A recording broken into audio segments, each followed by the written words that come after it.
Letter of the Law by Alan Edward Nourse. The place was dark and damp, and smelled like mouldy leaves. Meyerhoff followed a huge bear-like Altarian guard down the slippery flagstones of the corridor, sniffing the dead, musty air with distaste. He drew his carefully tailored Terran-style jacket closer about his shoulders, shivering as his eyes avoided the black, yawning cell holes they were passing. His foot slipped on the slimy flags from time to time, and finally he paused to wipe the caked mud from his trouser leg. "How much farther is it?" he shouted angrily. The guard waved a heavy paw vaguely into the blackness ahead. Quite suddenly the corridor took a sharp bend, and the Altarian stopped, producing a huge keyring from some obscure fold of his hairy hide. "I still don't see any reason for all the fuss," he grumbled in a wounded tone. "We've treated him like a brother." One of the huge steel doors clicked open. Meyerhoff peered into the blackness, catching a vaguely human outline against the back wall. "Harry?"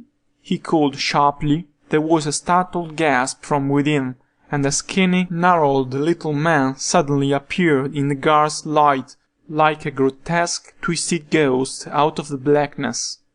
Wide blue eyes regarded Meyerhoff from beneath uneven black eyebrows, and then the little man's face broke into a crafty grin. "Paul, so they sent you. I knew I could count on it." He executed a deep, awkward bow, motioning Meyerhoff into the dark cubicle. "Not much to offer you," he said slyly, "but it's the best I can do under the circumstances." Meyerhoff scowled and turned abruptly to the guard. "We'll have some privacy now, if you please. Interplanetary ruling. And leave us the light." The guard grumbled and started for the door. "It's about time you showed up," cried the little man in the cell. "Great day. Lucky they sent you, pal. Why, I've been in here for years." "Look, Zegler, the name is Meyerhoff. Am I not your pal?" Meyerhoff snapped. "And you've been here for 2 weeks, 3 days, and approximately 4 hours. You're getting as bad as your gentle cast when it comes to bending the truth around." He peered through the dim light at the gaunt face of the prisoner. Zegler's face was dark with a week's beard, and his bloodshot eyes belied the cocky grin on his lips. His clothes were smeared and sodden, streaked with great splotches of mud and moss. Meyerhoff's face softened a little. "So, Harry Zegler's in a jam again?" he said. "You look as if they treated you like a brother." The little man snorted.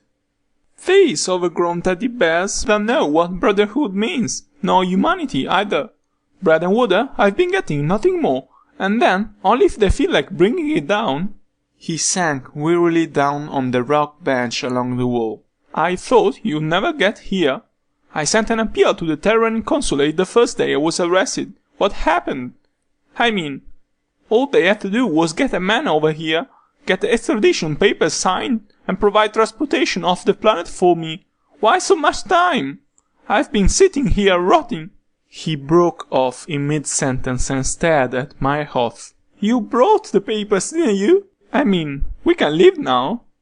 Meyerhoff stared at the little man with a mixture of pity and disgust. "You are a prize fool," he said finally. "Did you know that?" Zegler's eyes widened. "What do you mean, fool? So I spent a couple of weeks in this pneumonia trap. The deal was worth it. I've got 3 million credits sitting in Terran consulate on Altar the 5th, just waiting for me to walk in and pick them up. 3 million credits, do you hear? That's enough to set me up for life." Meyerhoff nodded grimly. "If you live long enough to walk in and pick them up, that is." "What do you mean, if?" Meyerhoff sank down beside the man, his voice a tense whisper in the musty cell. "I mean that right now you are practically dead. You may not know it, but you are. You walk into a newly opened planet with your smart little bag of tricks. Walk in here with a shaky passport and no permit, with no knowledge of the natives outside the 2 paragraphs of inaccuracies in the Explorer's Guide. And even then you're not content to come in and sell something legitimate? Something the natives might conceivably be able to use? No, nothing so simple for you. You have to put your usual high-pressure stuff. And this time, buddy, you're paying the piper. You mean I'm not being extradited? Meyerhoff grinned unpleasantly. I mean precisely that. You have committed a crime here, a major crime. The Altarians are so about it. And the Terran Consulate isn't willing to sell all the trading possibilities here down the river just to get you out of a mess. You're going to stand trial, and these natives are out to get you. Personally, I think they're going to get you. Zekler stood up shakily. You can't believe anything the natives say, he said uneasily. They are pathological liars. Why? You should see what they try to sell me.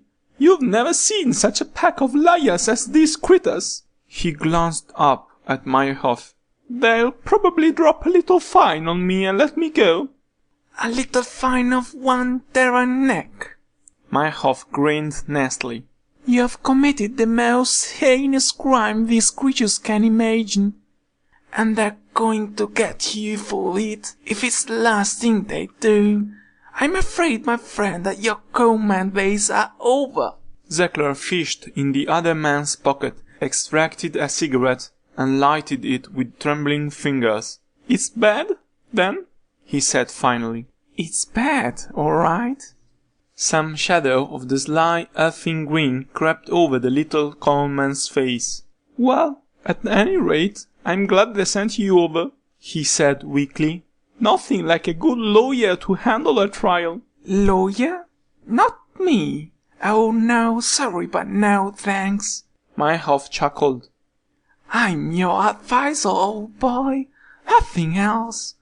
I'm here to keep you from botching things up still worse for the trading commissions, that's all. I wouldn't get tangled up in a mess with those creatures for anything. He shook his head. You're your own lawyer, Mr. Super Salesman. It's all your show. And you better get your head out of the sand, or you're going to lose a case like it's never been lost before. Meyerhoff watched the man's pale face and shook his head. In a way, he thought, it was a pity to see such a change in a rosy-cheeked, dapper, cocksure little man who had talked his way glibly in and out of more gems than Meyerhoff could count. Trading brought scalpers. It was almost inevitable that where rich and unexploited trading ground was uncovered, it would first fall prey to the fast trading boys. They spread out from Terra with the first wave of exploration. The slick, fast-talking conmen who could work new territories unfettered by the legal restrictions that soon closed down the more established planets. The first men in were the richest out, and through some curious quirk of the terrestrial mind, they knew they could count on Terran protection, however crooked and underhand their methods. But occasionally a situation arose where the civilization and social practice of the alien victims made it unwise to tamper with them. Altair I had been recognized at once by the Trading Commission as a commercial prize of tremendous value, but early reports had warned of the danger of wildcat trading on the little musty jungle-like planet with its shaggy three-eyed inhabitants. Warned specifically against the confidence tactics so frequently used, but there was always somebody, Meyerhoff reflected sourly, who just didn't get the word. Zekler puffed nervously on his cigarette, his narrow face a study in troubled concentration. But I didn't do anything, he exploded finally. So I pulled an old con game. So what? Why should they get so excited? So I clipped a few thousand credits, pulled a little fast business. He shrugged eloquently, spreading his hands. Everybody's doing it. They do it to each other without batting an eye. You should see these quitters operate on each other. Why, my little scheme was peanuts by comparison. Meyerhoff pulled a pipe from his pocket and began stuffing the bowl with infinite patience. And precisely what sort of con game was it? He asked quietly. Zekler shrugged again. The simplest, tiredest, moldiest old racket that ever made a quick nickel. Remember the old Terran gag about the broken bridge? The same thing. Only these quitters didn't want bridges. They wanted land, this gooey, slimy swamp they called farmland. So I gave them what they wanted. I just sold them some land. Meyerhoff nodded fiercely. You sure did. 100 square kilos at a swipe. Only you sold the same 100 square kilos to 12 different natives. Suddenly he threw back his hand and roared. Of all the things you shouldn't have done. But what's a chunk of land? Meyerhoff shook his head hopelessly. If you hadn't been so greedy, you'd have found out what a chunk of land was to these natives before you started peddling it. You'd have found out other things about them too. You'd have learned that in spite of all the bumbling and fussing and squabbling they're not so dull. You'd have found out that they're marsupials, and that 2 out of 5 of them get thrown out of the mother's pouch before they're old enough to survive. You'd have realized that they have to start fighting for individual rights almost as soon as they're born. Anything goes as long as it benefits them as individuals. Meyerhoff grinned at the little man's horrified face. Never heard of that, had you? And you never heard of other things too. You've probably never heard that there are just too many Altarians here for the food the planet can supply. And their diet is so finicky that they just can't live on anything that doesn't grow here. And consequently, land is the key factor in their economy, not money. Nothing but land. To get land, it's every man for himself, and the loser starves, and their entire legal and monetary system revolves on that principle. They've built up the most confusing and impossible system of barter and trade imaginable, aimed at individual survival, with land as the value behind the credit. That explains the lying. Of course they're liars. With an economy like that, they've completely missed the concept of truth. Pathological? You bet they're pathological. Only a fool would tell the truth when his life depends on his being a better liar than the next guy. Lying is a time-honored tradition, with their entire legal system built around it. Zekler snorted. But how could they possibly have a legal system? I mean, if they don't recognize the truth when it slaps them in the face? Meyerhoff shrugged. As we understand legal systems, I suppose they don't have one. They have only the haziest idea what truth represents, and they've shrugged off the idea as impossible and useless. He chuckled maliciously. So, you went out and found a chunk of ground in the uplands and sold it to the 12 separate self-centered half-starved natives? Encroachment on a private property is legal grounds for murder on this planet, and 12 of them descended on the same chunk of land at the same time, all armed with title deeds. Meyerhoff sighed. You've got 12 mad Altarians in your hair. You've got a mad planet in your hair. And in the meantime, Terra's most valuable uranium source in 5 centuries is threatening to cut off supply unless they see your blood splattered liberally all the way from here to the equator. Zekler was visibly shaken. "Look," he said weakly. "So I wasn't smart. What am I going to do? I mean, are you going to sit quietly by and let them butcher me? How could I defend myself in a legal step like this?"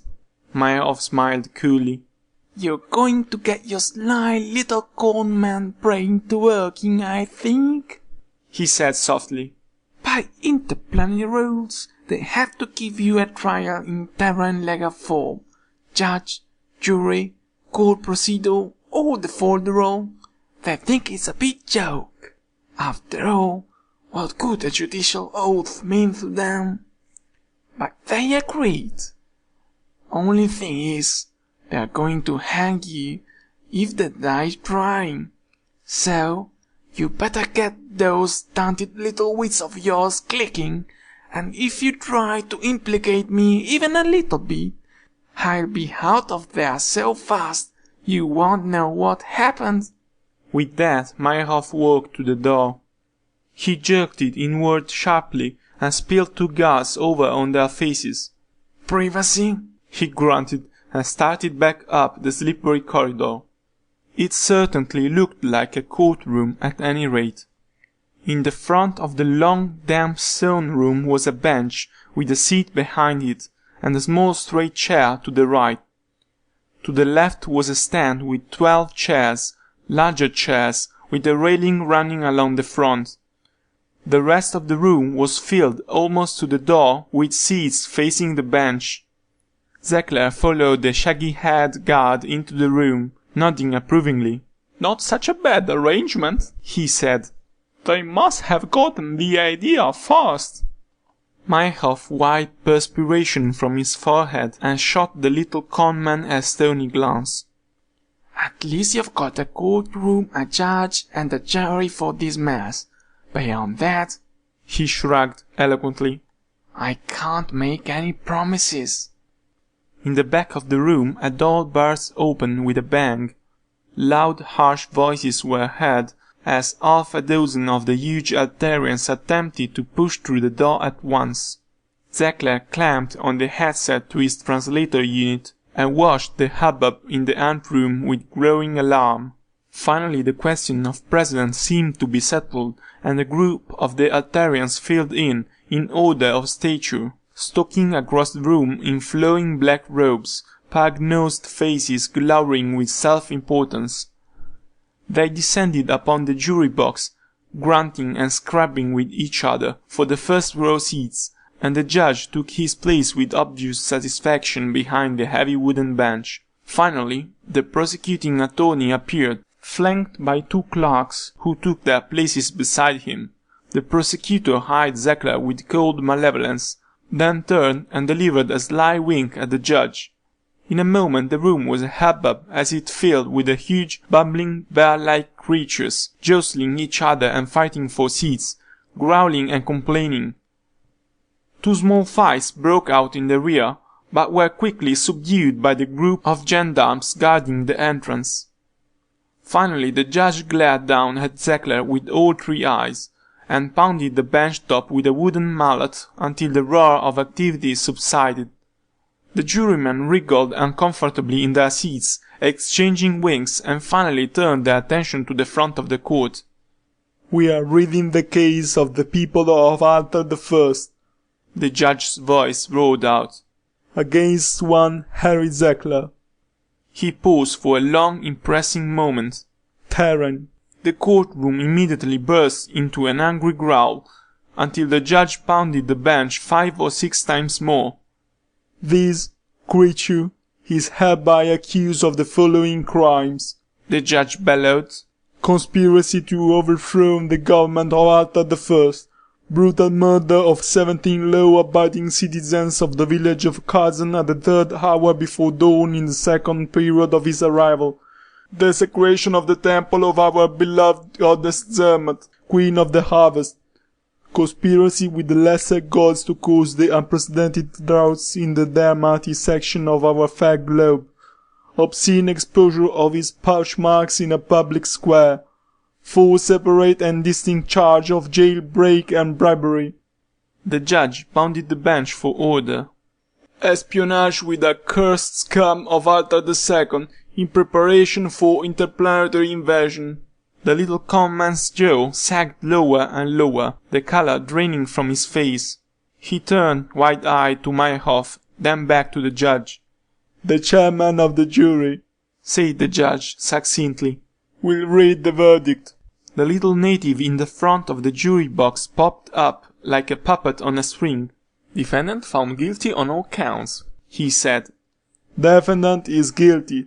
The court will pronounce sentence. Now wait a minute. Zeckler was on his feet, wild-eyed. What kind of railroad job? The judge blinked disappointedly at Paul Meyerhoff. Not yet, he asked unhappily. No? Meyerhoff's hands twitched nervously. Not yet, Your Honor. Later, Your Honor. The trial comes first. The judge looked as if his candy had been stolen. But you said I should call for the verdict. Later. You have to have the trial before you can have the verdict. The Altarian shrugged indifferently. Now, later, he muttered. Have the prosecutor call his first witness, said Meyerhoff. Zeckler leaned over, his face ashen. These charges, he whispered. They're insane. Of course they are, Meyerhoff whispered back. But what am I going to do? Sit tight. Let them set things up. But those lies! They are liars, the whole pack of them! He broke off as the prosecutor roared a name. The shaggy brute who took the stand was wearing a bright purple hat which sat rakishly over one ear. He grinned the Altarian equivalent of a hungry grin at the prosecutor. Then he cleared his throat and started. "This Terran riffraff?" The oath, muttered the judge. We have got to have the oath. The prosecutor nodded, and 4 natives moved forward, carrying huge inscribed marble slabs to the front of the court. One by one the chunks were reverently piled in a heap to the witness' feet. The witness placed a huge hairy paw on the cairn, and the prosecutor said, "Do you swear to tell the truth, the whole truth, and nothing but the truth, so help you?" He paused to squint at the paper in his hand, and finished on a puzzled note. "Goddess?" The witness removed the paw from the rock pile long enough to scratch his ear. Then he replaced it and replied, "Of course," in an injured tone. "Then tell this court what you have seen of the activities of this abominable wretch." The witness settled back into the chair, fixing one eye on Zeckler's face, another on the prosecutor, and closing the third as if in meditation. "I think it happened on the 4th night of the 7th crossing of Altar II. May the goddess cast a drought upon it. Or was it the 7th night of the 4th crossing?" He grinned apologetically at the judge. "When I was making my way back through town toward my blessed land plot, minding my own business, Your Honor, after weeks of bargaining for the crop I was harvesting. Suddenly, from the shadow of the building, this creature," he waved a paw at Zeckler, "stopped me in my tracks with a vicious cry. He had a weapon I had never seen before, and before I could find my voice, he forced me back against the wall. I could see by the cruel glint in his eyes that there was no warmth, no sympathy in his heart, that I was—" "Objection!" Zeckler squealed plaintively, jumping to his feet. "This witness can't even remember what night he's talking about." The judge looked startled. Then he poured feverishly through his bundle of notes. "Overruled," he said abruptly. "Continue, please." The witness glowered at Zeckler. "As I was saying before this loutish interruption," he muttered, "I could see that I was face to face with the most desperate of criminal types, even for Terrans. Note the shape of his head, the flabbiness of his ears. I was petrified with fear. and then, helpless as I was, this two-legged abomination began to shower me with threats of evil to my blessed home, dark threats of poisoning my land unless I would tell him where he could find the resting place of our blessed goddess. I never saw him before in my life, Zekler moaned to Meyerhoff. Listen to him. Why should I care whether a goddess? Meyerhoff gave him a stony look. The goddess runs things around here. She makes it rain. If it doesn't rain, somebody's insulted her. It's very simple. But how can I fight a simony like that? I doubt if you can fight it. But they can't prove a word of it. He looked at the jury, who were listening enraptured to the second witness on the stand. This one was testifying regarding the butcherous slaughter of 18, or was it 23? Oh yes, 23 women and children in the suburban village of Kazan. The pogrom, it seemed, had been accomplished by an energy weapon which ate great gaping holes in the sides of buildings. A third witness took the stand, continuing the drone as the room grew hotter and muggier. Zekler grew paler and paler, his eyes turning glassy as the testimony piled up. But it's not true, he whispered to Meyerhoff. Of course it isn't. Can't you understand? These people have no regard for the truth. It's stupid to them, silly, a mark of low intelligence. The only thing in the world they have any respect for is a liar bigger and more skillful than they are. Zekler jerked around abruptly as he heard his name bellowed out. Does the defendant have anything to say before the jury delivers the verdict? Do I have? Zekler was across the room in a flash, his pale cheeks suddenly taking on a feverish glow. He sat down gingerly on the witness chair, facing the judge, his eyes bright with fear and excitement. Your Honor, I have a statement to make, which will have a most important bearing on this case. You must listen with the greatest care. He glanced quickly at Meyerhoff and back to the judge. Your Honor, he said in a hushed voice, you are in the gravest of danger, all of you. Your lives, your very land is at stake. The judge blinked and shuffled through his notes hurriedly as a murmur arose in the court. Our land? Your lives, your land, everything you hold dear, Zekler said quickly, licking his lips nervously. You must try to understand me. He glanced apprehensively over his shoulder. Now, because I may not live long enough to repeat what I am going to tell you. The murmur quieted down, all ears straining in their headsets to hear his words. These charges, he continued, all of them, they are perfectly true.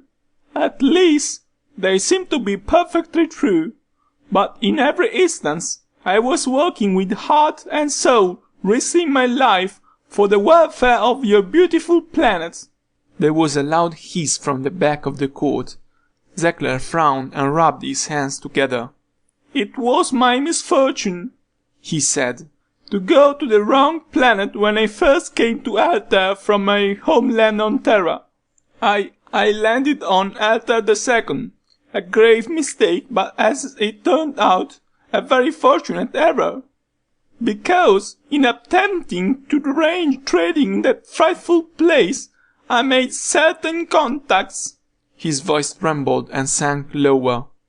I learned the horrible thing which is about to happen to this planet at the hands of those barbarians. The conspiracy is theirs, not mine. They have bribed your goddess, flattered her and lied to her, coerced her all-powerful goodness to their own evil interests, preparing for the day when they could persuade her to cast your land into the fiery furnace of 10-year drought.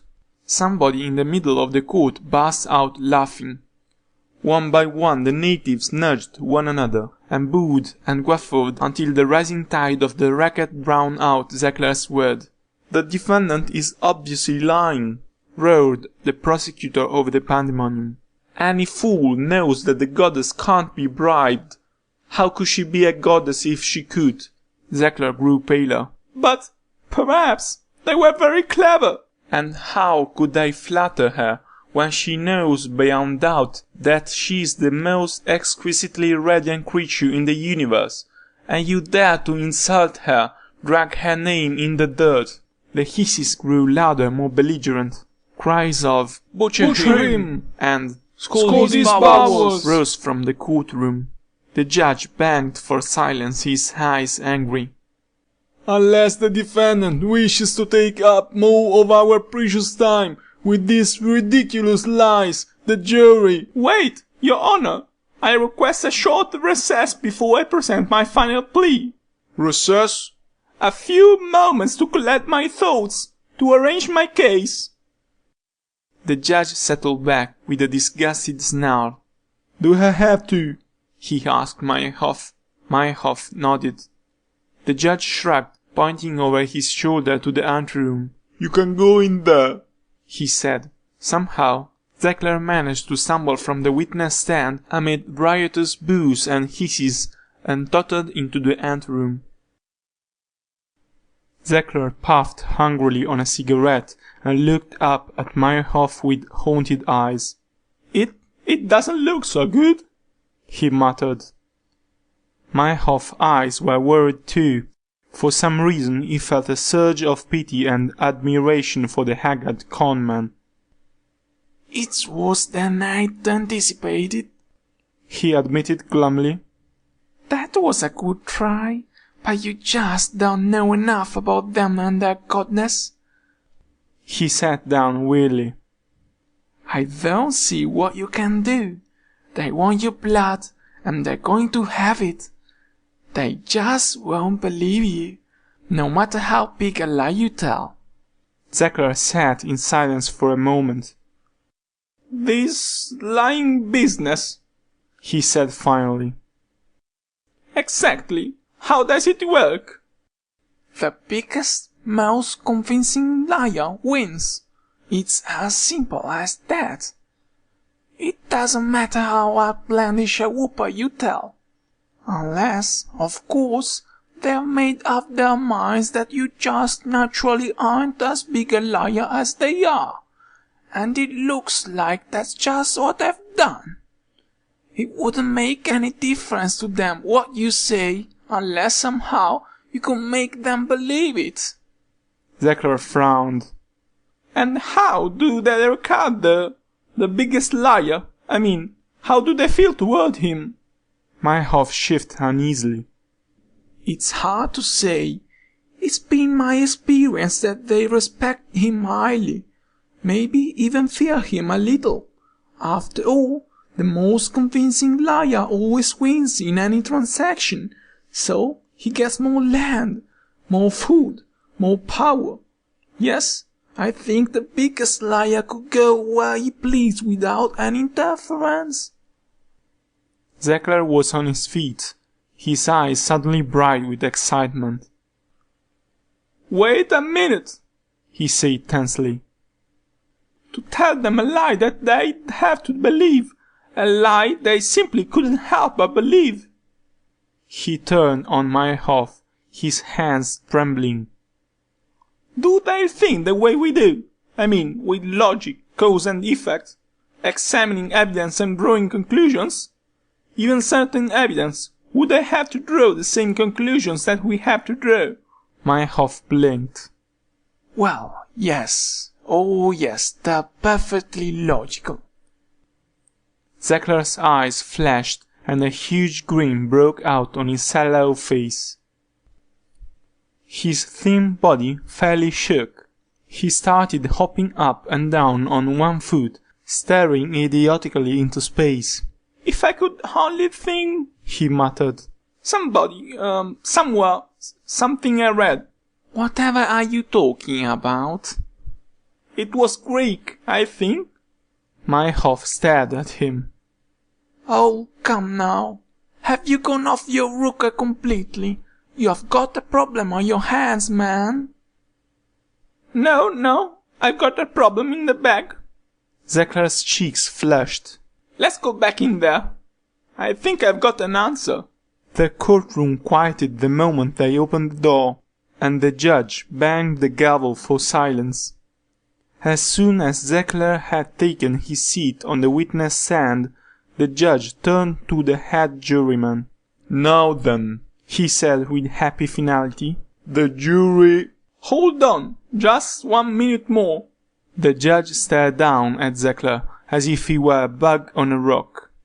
"Oh yes, you had something else to say. Well, go ahead and say it." Zechler looked sharply around the hushed room. "You want to convict me?" he said softly. "In the worst sort of way, isn't that right?" Eyes swung toward him. The judge broke into a nevil grin. "That's right. But you can't really convict me until you've considered carefully any statement I make in my own defense. Isn't that right?" The judge looked uncomfortable. "If you got something to say, go ahead and say it." "I've got just one statement to make, short and sweet. But you better listen to it and think out carefully before you decide that you really want to convict me."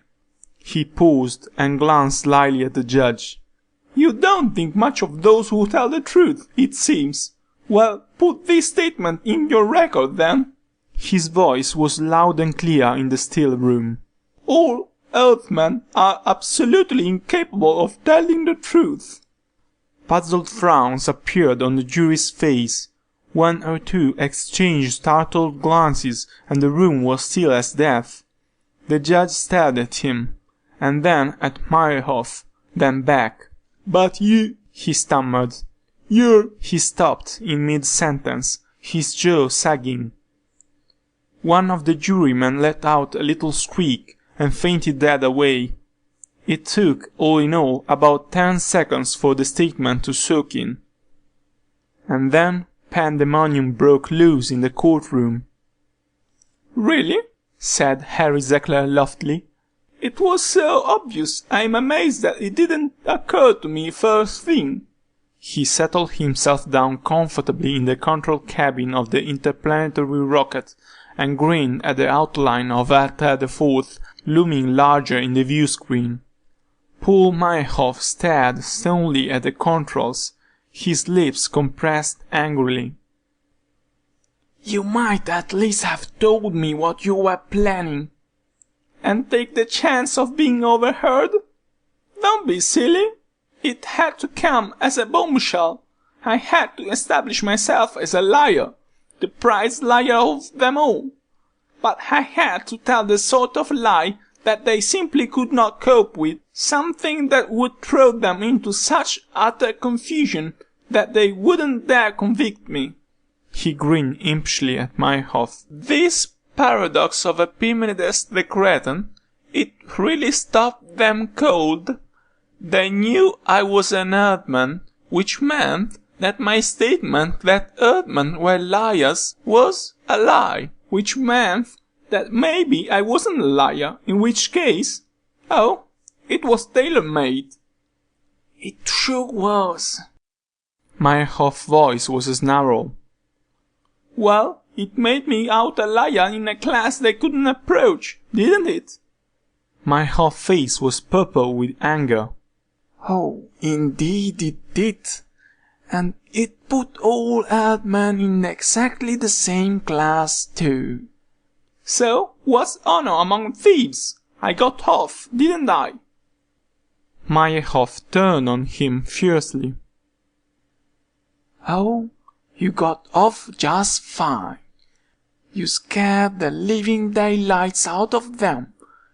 And in an eon of lying they've never have run up against a short circuit like that. You've also completely botched any hope of ever setting up a trade alliance with Altair I, and that includes uranium too. Smart people don't gamble with loaded dice. You scared them so badly they don't want anything to do with us?" Zechler's grin broadened, and he leaned back luxuriously.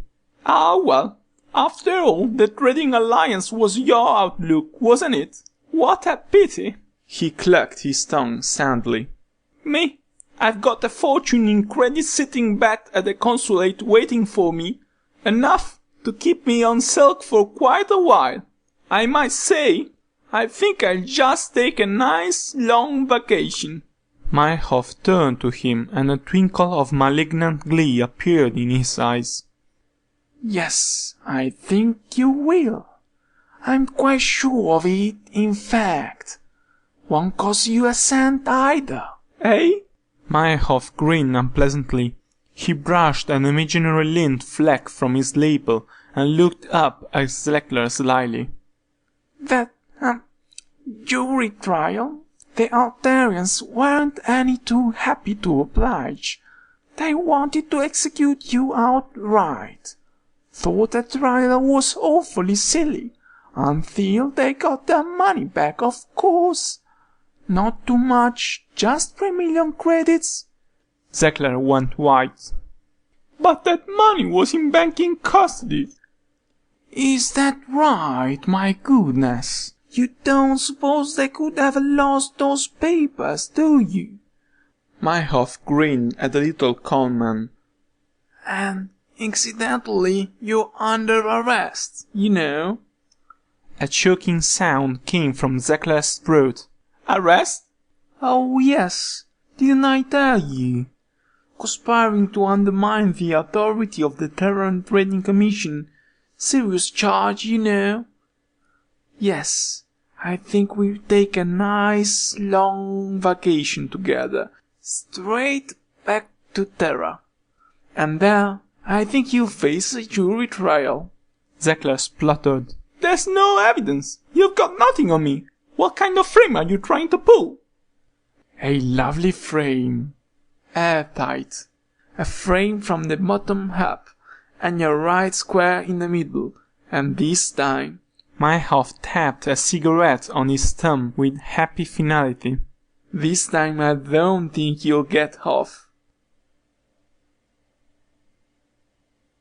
End of Letter of the Law.